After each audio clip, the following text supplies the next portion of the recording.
আসসালামু আলাইকুম, স্বাগতম শারমিনস কিচেনে। দারুণ অনুভূতি শেয়ার করছি আজ আপনাদের সাথে। বিদেশের মাটিতে নিজ হাতে গাছ লাগিয়ে সেই গাছ থেকে প্রথম লাউ কেটে রান্না করব। ইলিশ দিয়ে ঝোল, আর লাউটা বিশাল বড় হয়েছে মাশাআল্লাহ, প্রায় 5 কিলোর মতো। আলহামদুলিল্লাহ, আল্লাহর রিজিকে এত বড় লাউ আমাদের জন্য রেখেছেন। আলহামদুলিল্লাহ আলহামদুলিল্লাহ, আল্লাহর নিয়ামত। আসুন আপনাদেরকে সাথে নিয়ে গাছের প্রথম লাউ কাটি। লাউটি প্রায় 5 কিলোর মতো। এত বড় লাউ আমাকে কাটার জন্য হেল্প করছে আমার হাজব্যান্ড। সবার সহযোগিতা আজ রান্না করব ইলিশ দিয়ে লাউ ঝোল। আমাদের সবার মাঝে একটা অন্যরকম আনন্দ কাজ করছে। সবাই মিলে গাছ থেকে নিয়ে একসাথে কিচেনের সবাই হাতে হাতে কাজ করে লাউটা রান্না করছি। ছোট বড় সবাই খুবই আনন্দ অনুভব করছি। প্রতিবেশীকেও কিছুটা লাউ কেটে দিয়ে এসেছি, রান্না করেও দিয়েছি, যে আমাকে লাউ গাছটা গিফট করেছিল। আসলে সবাইকে দিতে মন চায়, ইনশাল্লাহ আরও হলে দিব আশা করছি।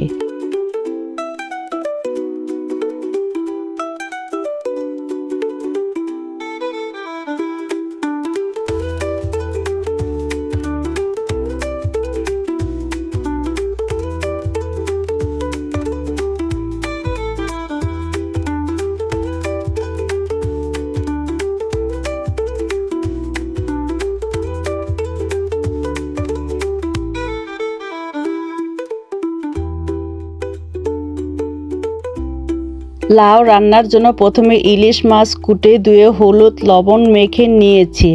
এখন ফ্রাই প্যানে তেল গরম করে মাছগুলো সামান্য ভেজে নিব।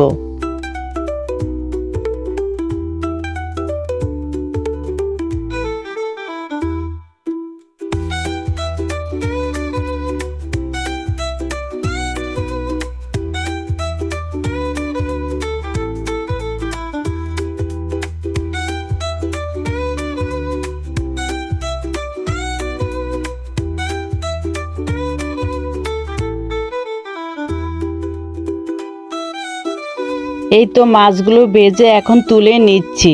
এখন অন্য একটা বড় পাতিল চুলোতে বসিয়ে দিয়ে মাছ ভাজার তেলগুলো দিয়ে দিচ্ছি।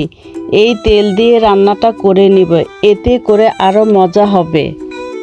প্রথমে গরম তেলে 10-12টি রসুনের কোয়া থেতলিয়ে লালচে করে ভেজে নিচ্ছি। এখন 1 কাপ পেঁয়াজ বাটা দিয়ে আবারও নেড়ে চেড়ে ভেজে নিব।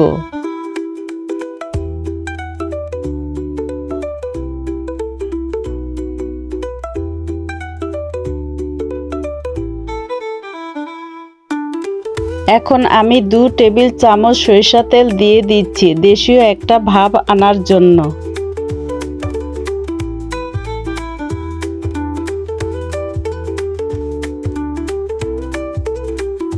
পেঁয়াজ রসুনটা ভেজে নেওয়ার পর এখন দিয়ে দিব সামান্য হলুদের গুঁড়া, মরিচের গুঁড়া 1 চা চামচ, ধনে গুঁড়া 1 চা চামচ এবং জিরে গুঁড়া 1 চা চামচ, লবণ স্বাদ মতো।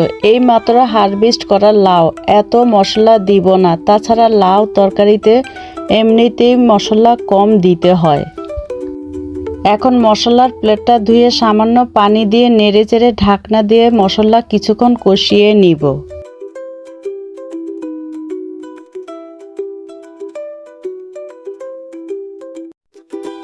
মশলাটা সুন্দর মতো কষানো হয়ে গিয়েছে, তেলও ভেসে উঠেছে। এখন আগে থেকে কেটে ধুয়ে রাখা লাউগুলো দিয়ে ভালো মতো নেড়ে চেড়ে ঢাকনা দিয়ে 5 মিনিট লো আঁচে রেখে রান্না করব।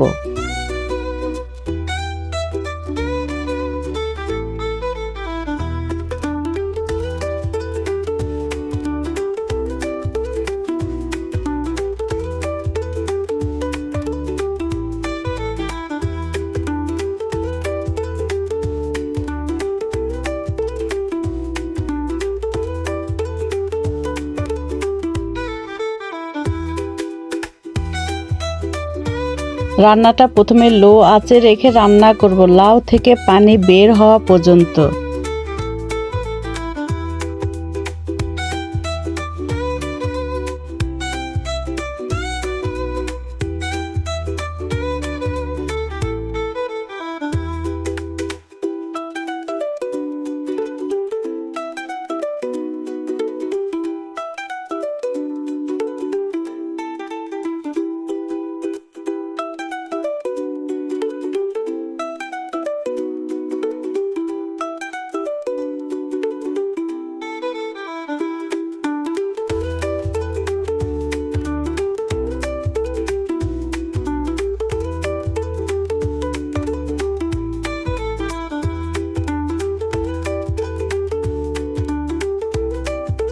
দেখুন লাউ থেকে কত পানি বের হয়েছে। এই পানিতে সম্পূর্ণ রান্নাটা করে নিব ইনশাল্লাহ।